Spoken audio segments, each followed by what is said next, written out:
Blind spot collision warning, also known as BCW, uses radar sensors to spot vehicles that are to your side or just behind you. It also employs a camera on the windshield to detect lane markers in front of you, so it knows your position. If it senses that a collision is possible when attempting to change lanes, it will warn you. BCW also operates at low speeds when you're attempting to depart areas, such as a parking spot. If it detects an approaching vehicle when you're departing, the system sounds a warning, blinks a warning light in the outside mirror, and vibrates the steering wheel. BCW may also apply the brakes to help avoid a collision. To activate the system, select Setup, then select Vehicle, then Driver Assistance, then Driving Safety,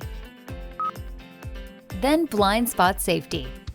Checking the box will turn on the blind spot collision warning system.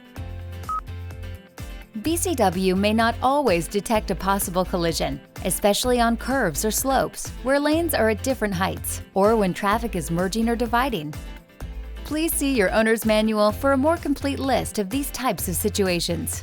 You should avoid placing stickers or other obstructing items over the sensor areas. Doing so may cause the system to not operate correctly.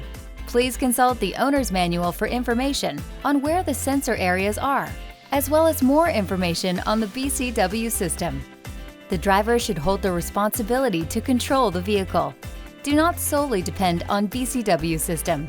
Hyundai's blind spot collision warning system is a valuable driver's tool, but it's no substitute for alert driving. Your owner's manual contains more information on blind spot collision warning and other features. Please be certain to read it to learn more about them. For more helpful information on your Hyundai, be sure to explore the how-to guides on the Hyundai USA YouTube channel and myhyundai.com.